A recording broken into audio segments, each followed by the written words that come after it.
Ok, salut à tous et bienvenue dans cette vidéo critique de Tenet.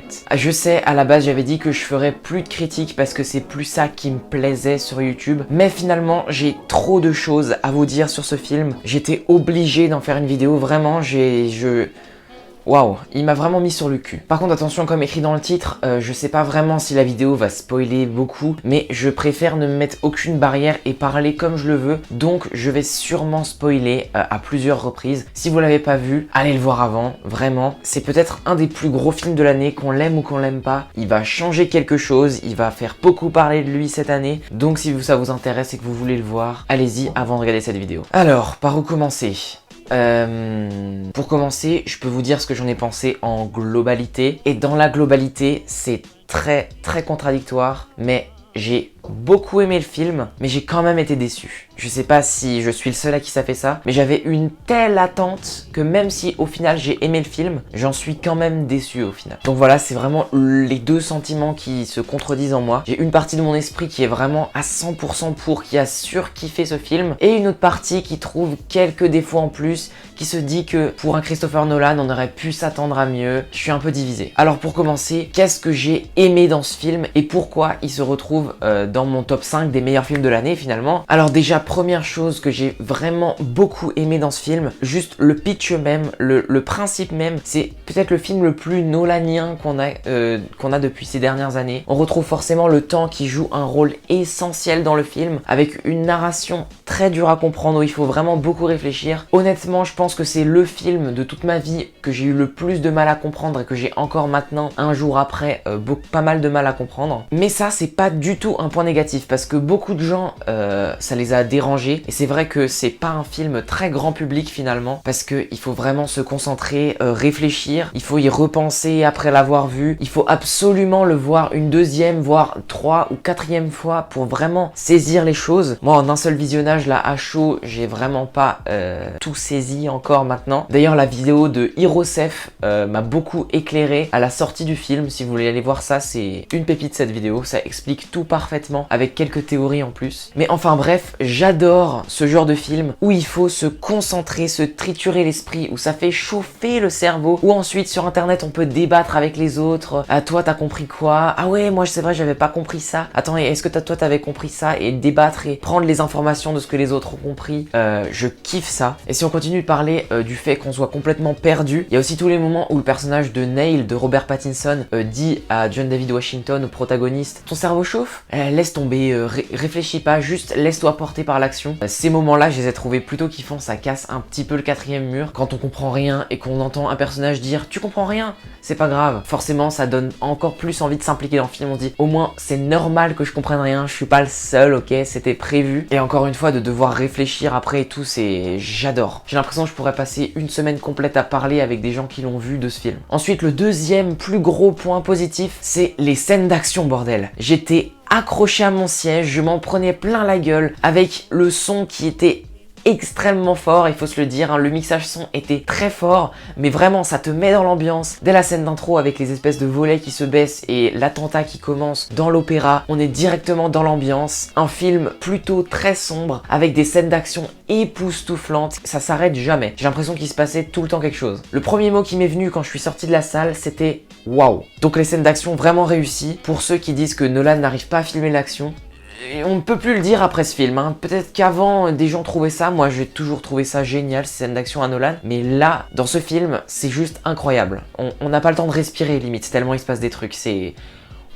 Ensuite, on a encore bien sûr le casting qui est parfait de A à Z, que ce soit John David Washington, Robert Pattinson, Kenneth Branagh, Elizabeth Debicki, tout le monde est génial. On a même une petite apparition de Michael Caine qui est là pour continuer le lien avec Nolan, il est là dans tous ses films maintenant, j'ai l'impression. Casting 5 étoiles quoi. Pour continuer avec les points positifs, on a aussi tout simplement le pitch du film, l'univers du film, l'histoire de remonter dans le temps, des blockbusters qui ne sont pas des suites et qui ont des concepts comme ça, c'est très très rare, il y a quasiment que Nolan qui arrive à nous proposer ça. Et c'est incroyable de voir des créations comme ça avec tellement de budget, tellement d'action. Après encore dans les points positifs, il y a la BO de Ludwig Göransson qui est géniale pour ce film, on pouvait pas faire mieux, vraiment, ça colle à 100%. Je pense qu'Hans Zimmer, son style ne collait pas avec ce film. C'est une bonne chose qu'il ait préféré faire Dune parce que c'est exactement comme ils l'ont dit dans la vidéo de Peculiar Things, hein, je vais répéter ce qu'ils ont dit. Hans Zimmer a fait des musiques pour des choses grandioses, avec des grands espaces, mais pas forcément dans de l'action. Je vois mal une BO d'Hans Zimmer dans un film d'action comme celui-là. Et Ludwig Göransson nous a sorti des musiques incroyables,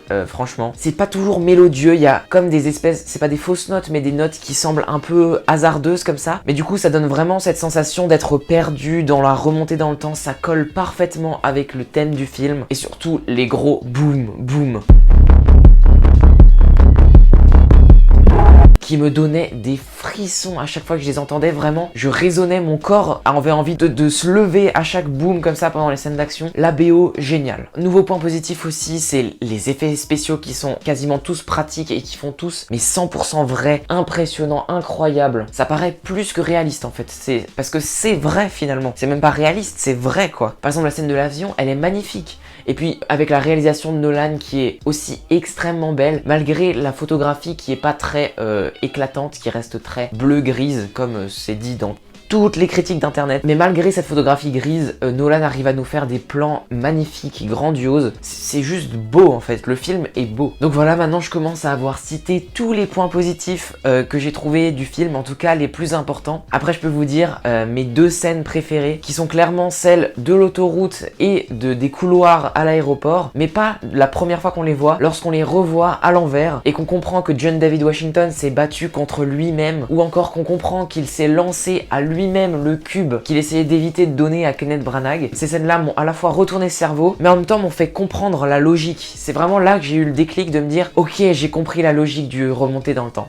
Maintenant que j'ai dit à peu près tous les points positifs que j'ai trouvés, on va pouvoir aussi parler des points plus négatifs, malheureusement, parce qu'il y en a. Comme je vous l'ai dit au début de vidéo, j'ai vraiment beaucoup aimé ce film, mais j'ai quand même été déçu par rapport à mes attentes. Parce qu'en même temps, je m'attendais à voir mon Nolan préféré et à directement mettre ce film en première place de mes films préférés de l'année. Au final, c'est pas du tout mon Nolan préféré. J'ai largement préféré Interstellar, Inception, Le Prestige. Et c'est pas non plus mon film de l'année préféré, parce que j'ai préféré Été 85, Jojo Rabbit et 1917. Et tout ça, c'est à cause d'un point négatif majeur que sont les personnages. Tous les personnages, sans exception, manquent de développement. On ne s'accroche pas à eux, ils ont pas de background, on ne parle pas de leur vie. En fait, ils sont juste là pour exécuter des actions. Et j'ai trouvé ça vraiment très dommage. À la limite, le personnage le plus développé, c'est l'antagoniste, le méchant, Kenneth Branagh, parce que lui, il a un passé, on parle un peu de sa vie, on parle de sa femme, il a un enfant, ou même sa femme, Elizabeth Debicki, désolé, j'ai oublié les noms des personnages, hein. On comprend à peu près ses sentiments, on comprend l'amour pour son fils, même si, encore une fois, c'est pas assez poussé, on lui donne pas assez de caractère. Mais alors, John David Washington et Robert Pattinson, ils ont zéro caractère. Vraiment, c'est des feuilles de papier, ces personnages. Et en plus, c'est vraiment dommage parce que finalement, le sacrifice de Robert Pattinson qu'on apprend à la toute fin, ou le fait qu'ils vont devenir amis, le climax du film, eh ben, on n'arrive pas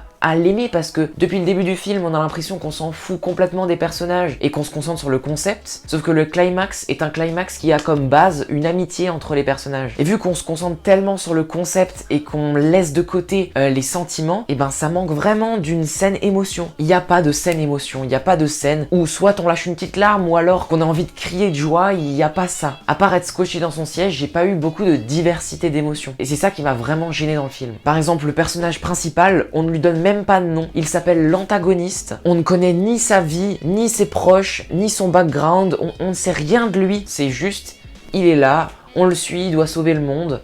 Et il y arrive. Donc vraiment, c'est sur ce point-là que le film pêche, je trouve. Parce qu'on avait aussi dans Inception des personnages pas forcément très développés, mais il avait quand même la relation avec sa femme. Il nous donnait le caractère du personnage. Donc voilà, je vous ai parlé de Tenet et de mon problème avec ce film, mais en même temps, je l'ai quand même tellement aimé être scotché comme ça, et j'ai tellement envie de le revoir pour vraiment tout comprendre que je ne peux pas dire que j'ai pas aimé le film. Donc voilà, c'est une critique plutôt courte comparée aux autres sur YouTube, je sais, mais je n'ai plus grand chose à dire, j'ai déjà dit tout ce que je voulais. Si les anecdotes sur Tenet vous intéressent, j'ai fait une vidéo là-dessus la semaine dernière qui est aussi bien que le film, bien sûr. Donc allez la voir juste en cliquant sur la fiche qui est un des deux côtés. Et sinon, vous pouvez mettre un petit pouce bleu pour le soutien, même si vous n'êtes pas d'accord avec moi, hein, si vous avez aimé la vidéo, petit pouce bleu. Vous pouvez vous abonner à la chaîne pour avoir plus de vidéos de ce genre, même si je fais pas trop des critiques, plutôt des anecdotes. Mais abonnez-vous quand même, hein, on sait jamais, ça peut vous intéresser. Et surtout, le plus important pour cette vidéo, j'ai vraiment envie d'avoir votre avis sur le film en commentaire. Donc écrivez-moi même brièvement ce que vous en avez pensé. À mon avis, il va beaucoup diviser. Et puis sinon, je crois que j'ai tout dit ce que j'avais à dire. Allez, coupez!